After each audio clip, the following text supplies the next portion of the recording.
Të flasësh duke dëgjuar.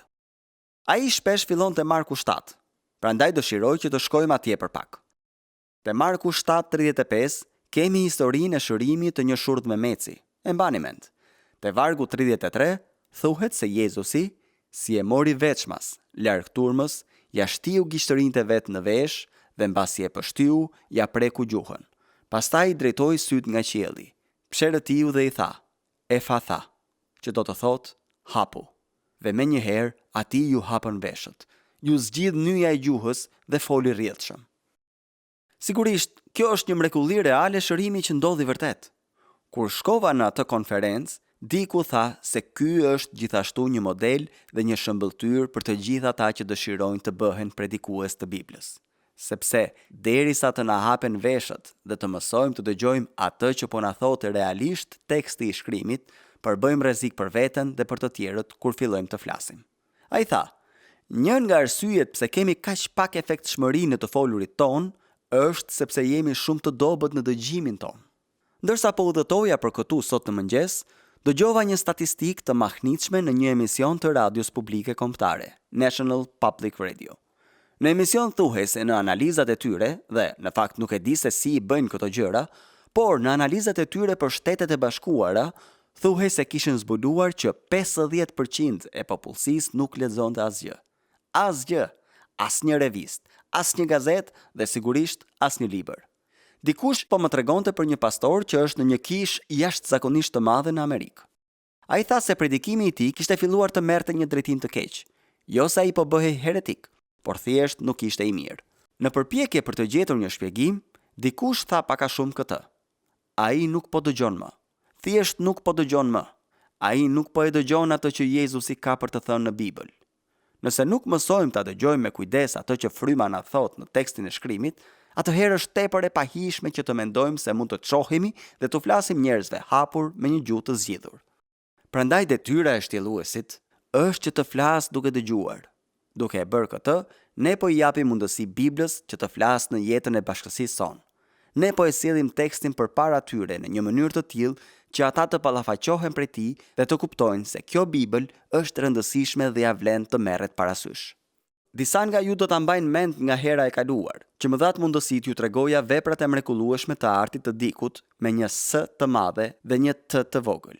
Disave prej jush që ishit këtu mund t'ju kujtohet kjo, kurse ju që nuk ishit, thjesht do të mahniteni, siç u mahnitën të tjerët vitin e kaluar, nga mrekullia e kësaj vepre arti dhe nga rrjedhojat e saj. Ndonjëherë ne përdorim dy ngjyra, por këtë mëngjes do të përdor vetëm një S, që thjesht do të thotë sistemi, dhe T do të thotë teksti. Të gjithë ne kemi sisteme. Kjo është e pashmangshme. Ka një mënyrë se si mendojmë për këto gjëra. Të gjithë ne mendojmë për këto gjëra.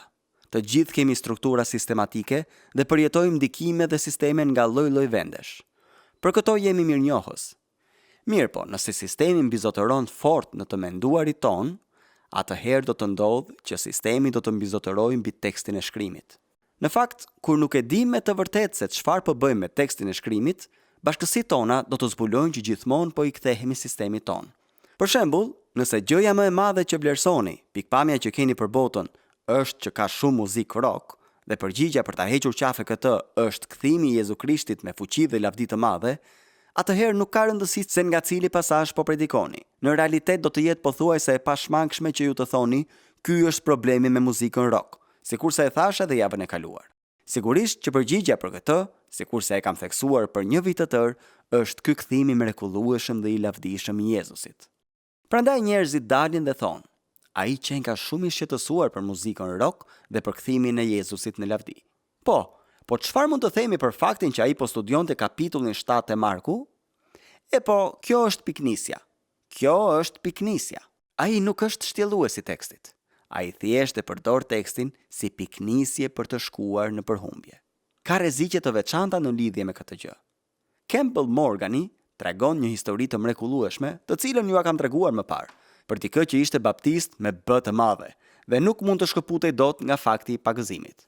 Prandaj, një të diel në mëngjes, ai po predikonte nga zanafilla mbi pyetjen Adam ku je? Nuk po e gjej dot në shënimet e mia, por në thelb pikat e tij ishin këto. E para, ku ishte Adami? E dyta, si shkoi Adami atje?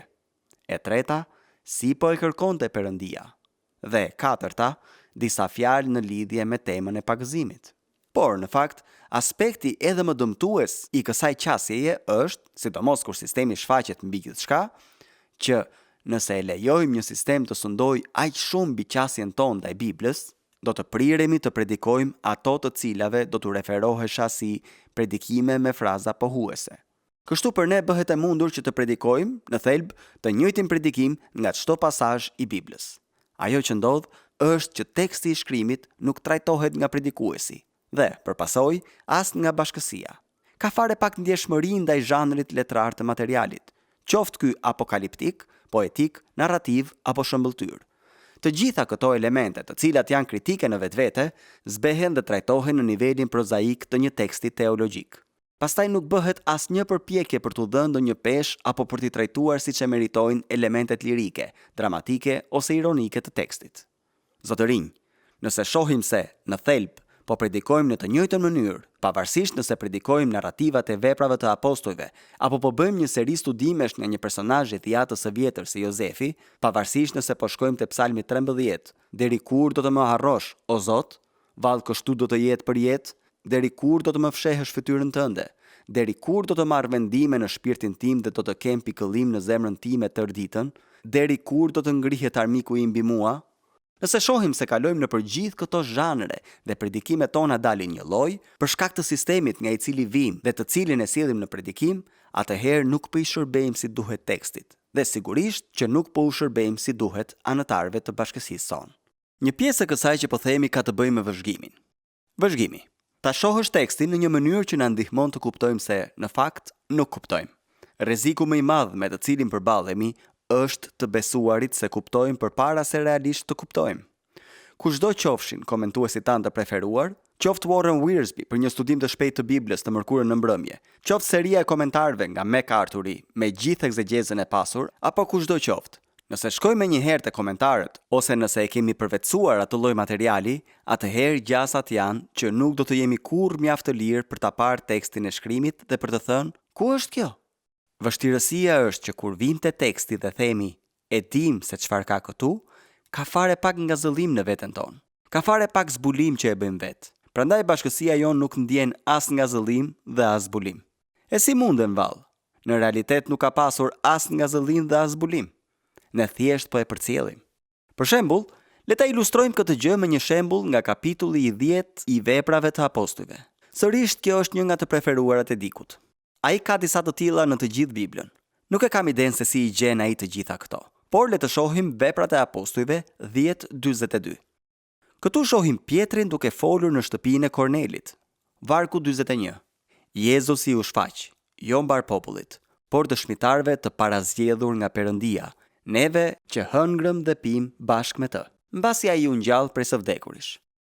Kjo i ngjan asaj që po thoshim herën e kaluar. 2 Pietrit u bëm dëshmitar okular. Tani vini re vargjet 42-43.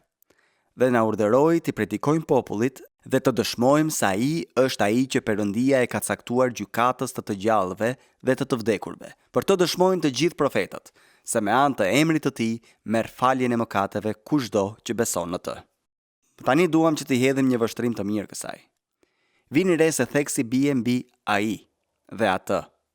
Së pari, ai na urdhëroi që ai është ai dhe për të dëshmojnë të gjithë profetët, që me anë të emrit të tij merr faljen e mëkateve kushdo që beson në të.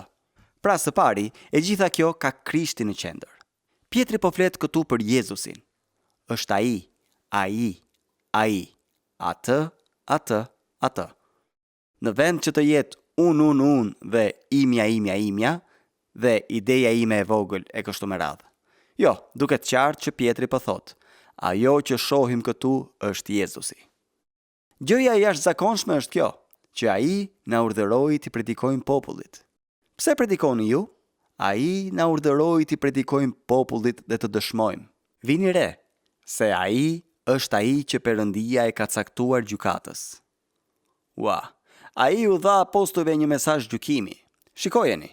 Nëse nuk e shohim me vëmendje, kjo mund të na shpëtojë. Kur mendojmë në lidhje me mënyrën ngjillëzuese të folurit, gati mund ta dëgjoj dikun që na thot këtë gjë tani. A i tha, e dini çfarë? Nëse i thoni tani një të riu të zakonshëm, do të donim që të vije sonte, të kalojmë një kohë të mrekullueshme, dëshirojmë që ti të vish dhe të takosh Jezusin, sigurisht nëse të pëlqen. Nëse të pëlqen të takosh Jezusin, ne do të ta tregojmë atë, dhe ekziston vërtet mundësia që mund ta takosh. Eja, nëse të pëlqen, dhe do të jemi të lumtur të bisedojmë me ty. Por nuk ishte ky mesazhi që ju dha apostujve. Mesazhi nuk ishte një apel për të ardhur dhe për të takuar Jezusin. Mesazhi ishte një deklarat faktesh. Faleminderit që erdhët sonte. Duam që ju ta dini se do të takoni Jezusin. Do të takoni Jezusin. Nuk ka pikë dyshimi në lidhje me këtë. Ju do të takoni Jezusin. Ai në fakt na ka besuar një mesazh për ju, dhe mesazhi është që ai do të gjykojë, ai do t'i ndaj delet nga cjept. Ju do ta takoni atë. Lajmi i mirë është që ai na ka dërguar për t'ju thënë se mund ta takoni atë si shpëtimtarin tuaj, në vend që një ditë ta takoni atë si gjykatësin tuaj. Ju e kuptoni që vëzhgimi i asaj që po ndodh këtu në modelin apostolik korrigjon më pas egzegezën e gabuar dhe zbatimin e gabuar. Njën nga arsyet për mungesën e autoritetit në një pjesë të madhe të predikimit tonë është që ne fillojmë nga një pozitë e tillë e butë. Kapja e vijës melodike. Pas kësaj le të shkojmë te Romakëve 1. Sërish, kjo ka qenë një ndihmë shumë e madhe për mua dhe shpresoj që kështu të jetë edhe për ju ndërsa e kujtojmë. Kësaj diku i referohet si kapja e vijës melodike. Kapja e vijës melodike. Për shembull, ne kemi një piano këtu, por nuk e di nëse është e hapur. Po, hapur qenka. Mund t'i kërkojmë dikujt që të vijë dhe të luaj disa nota. Personi thot: "E po, faleminderit shumë. Ç'melodi ishte ajo?"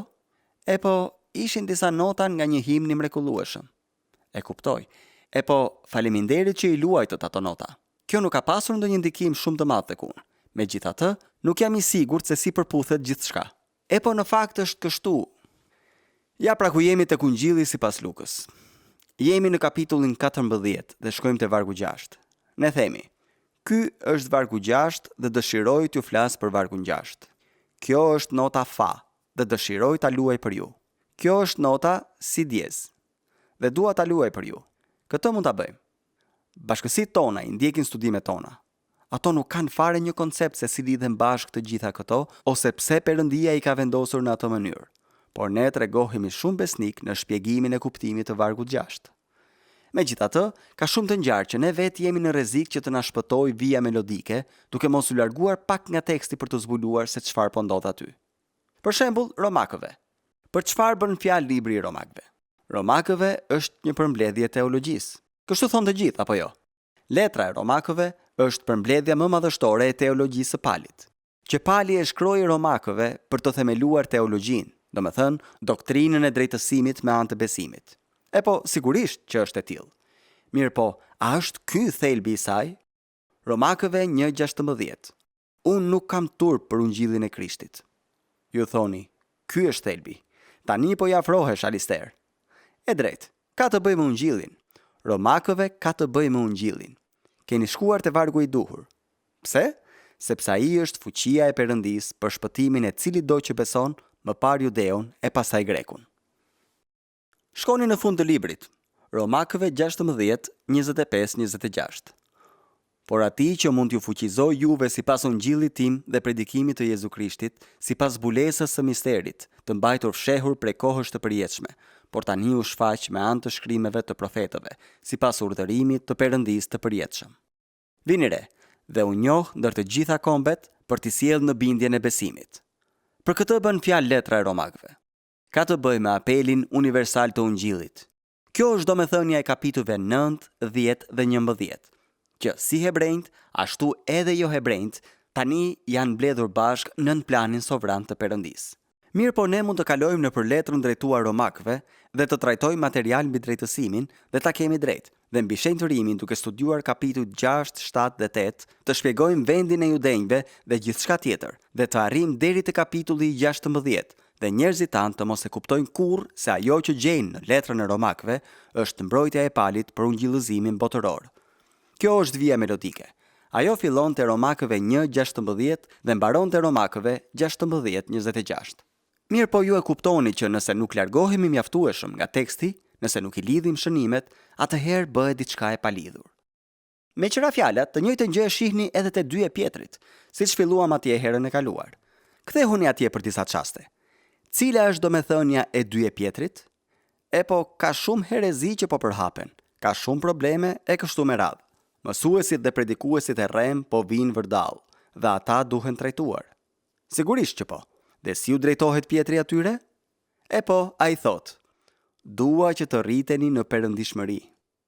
Këtë bën ai në fillim të letrës, apo jo? Ai thot, duke qenë se fuqia e tij hyjnore na dhuroi të gjitha gjërat që i takojnë jetës dhe perëndishmërisë. Prandaj, jeni të perëndishëm. Pastaj shkoni në fund të letrës te 2 Pjetrit 3:17. Ju pra, të dashur, duke i ditur që përpara ruajuni se mos të tërhequr nga gabimi i të pabesëve, bini poshtë nga qëndresa juaj. Vini re se në vargun tjetër thuhet, por rrituni në hirin dhe në njohjen e Zotit dhe të shpëtimtarit ton, Jezu Krisht. Cila është përgjigjja ndaj pështjellimit dhe problemit të mësuesve të rrem? Shenjtëria e popullit të Perëndisë, që ata të rriten në hirin dhe në njohjen e Zotit Jezus. Kështu, ata do të kenë qëndrueshmëri kur të gjithë këta njerëz të çmendur u qasen me marrëzitë e tyre. Në këtë mënyrë, ata do të vazhdojnë drejt maturisë, e cila do t'u jap mundësi që të bëjmë ballë sulmeve të ligut. Sërish, mund të kalojmë në për letrën e 2 të Pjetrit, varg pas vargu dhe pjesë pas pjese, dhe në fakt të mos largohemi kurrë mjaftueshëm nga teksti për të thënë, tani, cila është vija melodike që e përshkon gjithë këtë letër? 1 Korintasve 15. Cila është vija melodike këtu? E po, ky është kapitulli madhështor mbi ringjalljen. Pse nuk ndalon në vargun 57? Nëse ky është një kapitull mbi ringjalljen, atëherë pse mendoni se është aty vargu 58 te 1 Korintasve 15? E po, ky është një kapitull mbi ringjalljen. Ai flet shumë qartë për të dhe ka shumë udhëzime të mrekullueshme aty. Mirë, po kapitulli nuk mbaron me vargun 57. Por ta falënderojmë Perëndin që na jep fitoren me anë të Zotit ton Jezu Krisht. Prandaj miq, shkoni dhe patni një ditë të mrekullueshme. Ndërsa ktheheni në shtëpi me makinë, këndoni me vete, ne kemi fitoren, ne kemi fitoren. Jo, ai kalon te vargu 58. Prandaj, o vëllezërit e mi të dashur, qëndroni të fortë e të patundur. Cila ishte sfida me të cilën po përballeshin besimtarët në Korintin e shekullit të parë? Ata po shkëputeshin nga themelet e tyre. Palit judesh të shkruante dhe të thoshte, Jezu Krishti dhe atë të kryqëzuar. Ati judesh që të shkruante dhe të thoshte, Krishti i ringjallur mbretëron. Pse? Sepse ata gjendeshin përballë mundësisë që të lëkundeshin, të rrëzoheshin dhe të pengoheshin. Prandaj ai ju thot, prandaj o vëllezërit e mi të dashur, qëndroni të fortë e të patundur, duke tepruar për herë në veprën e Zotit. Ne mund të shohim çdo libër tjetër. Merrni për shembull Hebrejve 13:8. Nëse ka ndonjë tekst me të cilin duhet të kemi shumë kujdes, ky tekst është Hebrejve 13:8. Shumë nga ne e kanë predikuar. Kur e mbaruam na la një shije të hidhur sepse tham, e di që aty thuhen shumë gjëra të rëndësishme, por nuk jam i sigurt nëse e trajtuam tekstin. Jezu Krishti është i njëjtë dje dhe sot dhe në përjetësi. Mirëmëngjes. Teksti im këtë mëngjes është ky. Jezu Krishti është i njëjtë dje dhe sot dhe në përjetësi. Dua ta dini që edhe pse jetoni në shekullin e 21, Jezusi është i njëjtë. Në shekullin e parë kishte njerëz që kishin probleme. Edhe ju keni probleme, dhe Jezusi është i njëjtë. Njerëzit thonë, e po, faleminderit shumë. Megjithatë, para se të predikoni për vargun 8, ju duhet të zbuloni pse ky varg gjendet mes vargjeve 7 dhe 9. Kujtoni udhëheqësit tuaj që ju thanë fjalën e Perëndisë dhe duke vështruar rezultatin e sjelljes së tyre, imitoni besimin e tyre. Dhe mos e lëshoni veten aty këtu prej doktrinash të ndryshme dhe të huaja. Cili është theksi i librit të Hebrejve? Theksi bie mbi veprën e përfunduar të Krishtit.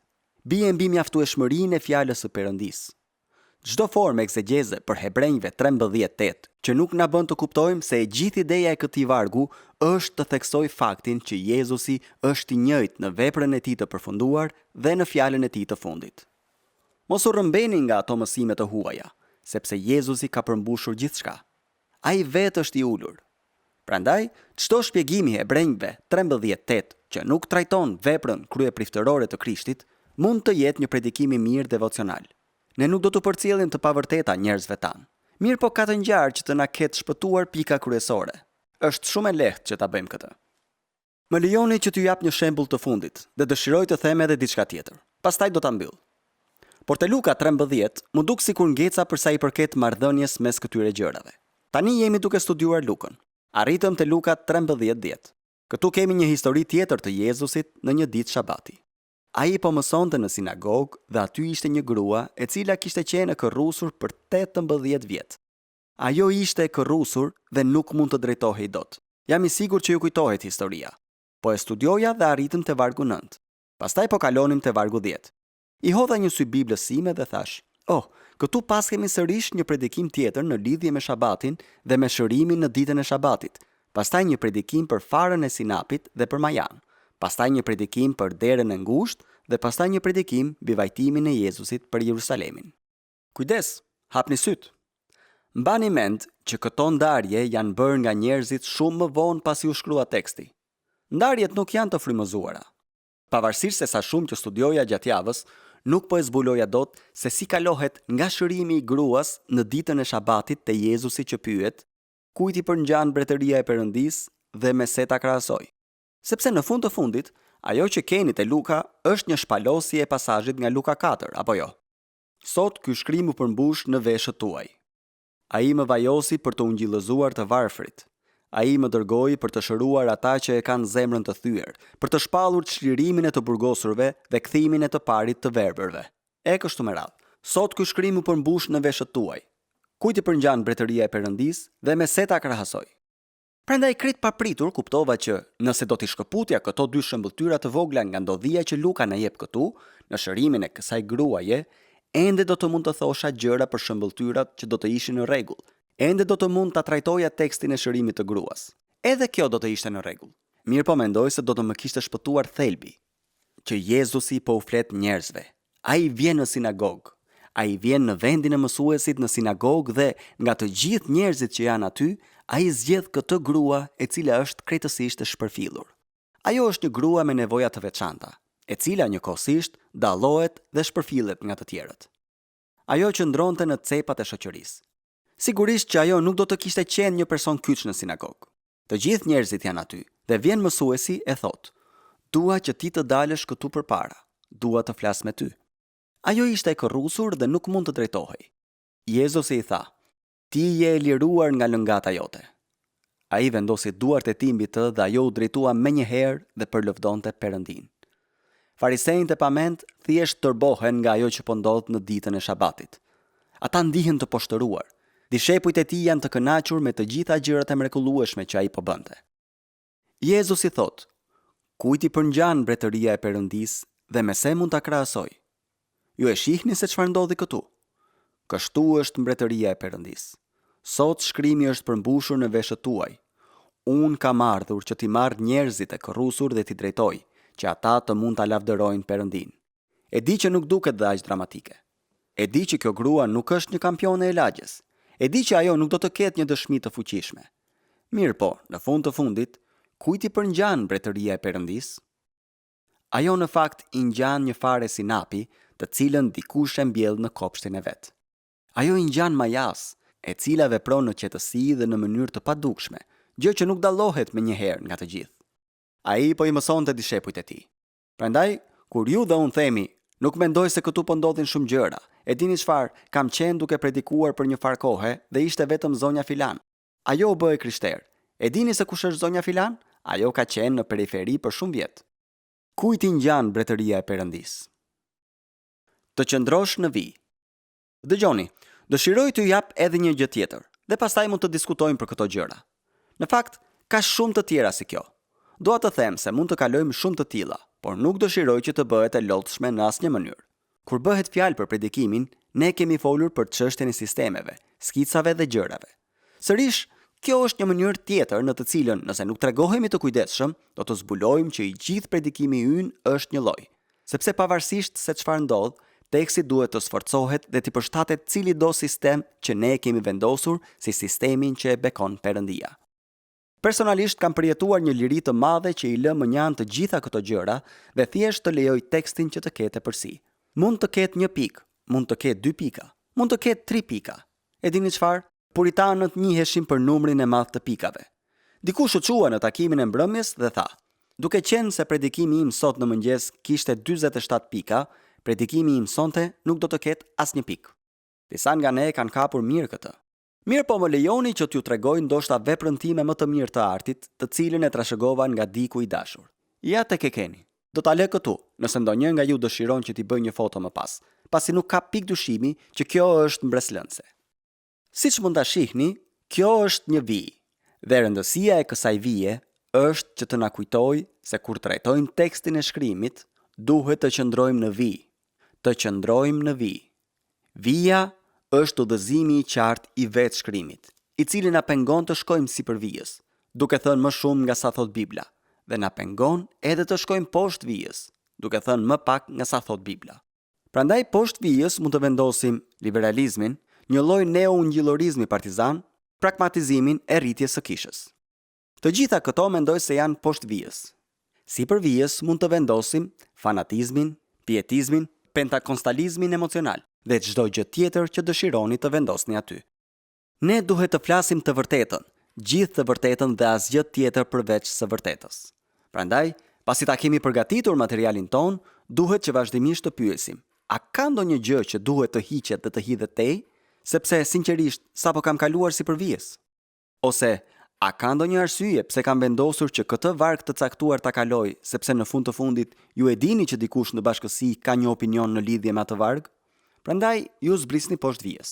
Ose më keq akoma, për shkak të rrethanave në bashkësinë tonë, të cilat kanë të bëjnë me nevojën e disiplinës, tani fatkeqësisht në serinë e studimeve tona kemi arritur te çështja e disiplinës. Prandaj vendosëm që thjesht të zbresim pak nën vijë, sepse po të qëndrojmë në vijë, është e qartë për ne dhe për gjithë të tjerët që do të na duhet të bëjmë diçka në lidhje me këtë çështje.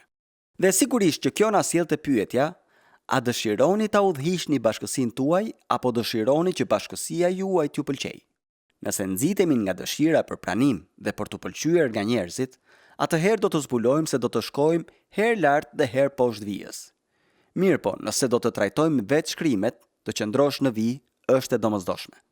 Jonathan Fletcheri ka 4 pyetje që, sipas tij, janë të rëndësishme për të bërë kur i qasemi tekstit të shkrimit dhe kur e shtjellojmë atë.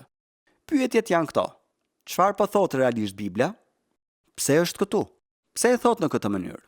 Sepse për shembull, ju mund të shihni që Bibla e trajton të njëjtën çështje në mënyra të ndryshme.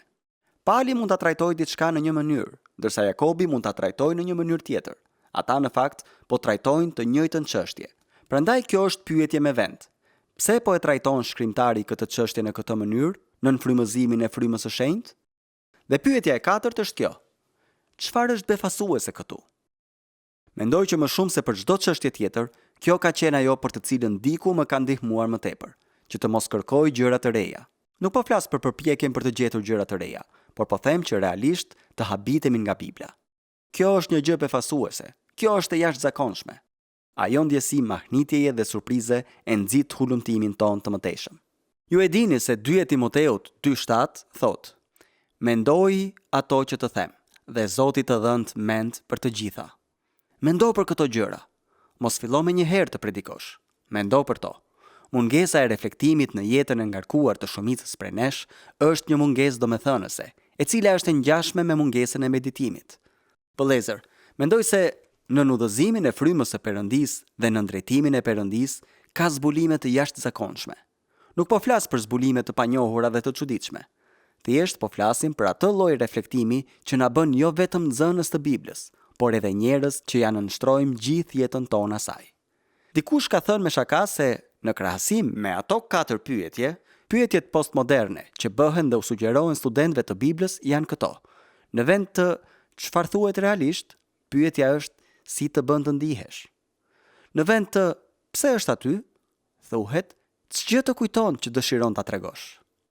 Në vend të pse e thot në atë mënyrë, thuhet nëse do të isha atje, çfarë do të kishe shkruar. Çfarë është befasuese në këtë tekst, zëvendësohet me çfarë do të doje të ndryshoje. Kjo është vetëm pjesërisht për të qeshur, pasi kam një dyshim që shumë predikime dalin nga 4 pyetjet e fundit, në vend që të dalin nga 4 pyetjet e para. E them këtë për shkak se kur e dëgjoni predikimin, ai thjesht ashtu tingëllon, apo jo? Si të bën të ndihesh? Po lexoja Biblën këtë javë dhe u ndjeva kështu. Prandaj njerëzit mendojnë se krishterimi ka të bëjë me mënyrën se si ndihesh, që puna e fjalës ndikon më së pari gjëndrat tuaja, ndikon sistemin limfatik apo diçka të tillë. E kuptoni? Duket sikur Perëndia po punon përmes veshkave tuaja. Kjo më kujtoi diçka që dëshiroj t'ju tregoj këtë mëngjes. Nuk dua që t'ju predikoj juve. Nuk dua që t'ju shkaktoj parehati. Nuk dua që t'ju flas me autoritet. Nuk dua të tingëlloj në asnjë mënyrë si profetik. Ja pse nuk kam një foltore. Ja pse nuk kam një Bibël. Ja pse nuk kam vendosur një kollare. Ja pse dukem si një njeri krejtësisht i zakonshëm. Të them të drejtën, dukesh si një kloun. Biznesmenit nuk i bën përshtypje ajo lloj idiotësie. As adoleshentëve. Ata thon, babi, dukesh si Lolo. Biznesmeni thot, çfarë mendon ai se po bën kur vishet kështu? E kuptoj se çfarë do të thotë të shkosh në punë. Po ai nuk e kupton se çfarë do të thotë të shkosh në punë?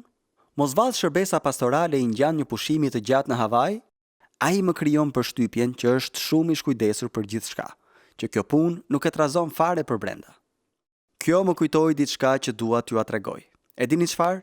Ajo për të cilën dua që të mendoni këtë mëngjes, teksa largoheni, është kjo. Nuk është ndonjë gjë e madhe. A ndodhi kjo me të vërtet? Ose jo tamam? Pse ndodhi? Ku ndodhi dhe çfarë kuptimi kishte? Mirë po, ndërsa largoheni, ndërsa jepni makinës, dëshiroj që ju të mendoni. Nëse do të isha atje, çfarë mendon se do të kishe shkruar ti? Çfarë lloj pyetje e patru është kjo? Mirë po, kjo është pyetja që po u bëhet fëmijëve tanë. Ata vinë në shtëpi dhe shkruajnë ese në lidhje me këtë pyetje. Nëse deklarata e pavarësisë ishte një deklaratë pavarësie, nëse ekziston me të vërtetë, nëse u shkruan nga personazhe historike, të gjitha këto janë çështje dytësore krahasuar me pyetjen: çfarë mendon se do të kishe shkruar ti nëse do ta kishe shkruar vetë deklaratën e pavarësisë? Pyetje krejt pa lidhje. Ky është postmodernizmi. Prandaj, ndërsa ktheheni në shtëpi me makinë, thjesht mendoni për pasazhin që lexuam këtë mëngjes. Shihni nëse ka ndonjë gjë që do të doni ta ndryshonit. Më tregoni javën që vjen dhe do të përpiqem ta përfshij herët e tjera. O Atë, të lutem që të na bësh student të Biblës, që të na ndihmosh të përfitojmë shumë nga gjithë sa kemi mësuar prej të tjerëve dhe që të na aftësosh për të ardhur tek teksti i shkrimit me zemra dhe mendje plot pritshmëri, që të mos vim si autoritet, por që të vim tek autoriteti, që të mos vim për t'i treguar tekstit se çfarë kuptimi ka, por që të vim te teksti për të zbuluar kuptimin e tij, që njerëzit tanë të mund ta dallojnë këtë ndjesi të vërtet zbulimi dhe pritshmërie, ndërkohë që fjala e Perëndis bën punën tënde. Prandaj, na ndihmo të dëgjojmë në mënyrë që të mund të flasim. Për hir të Jezusit. Amen.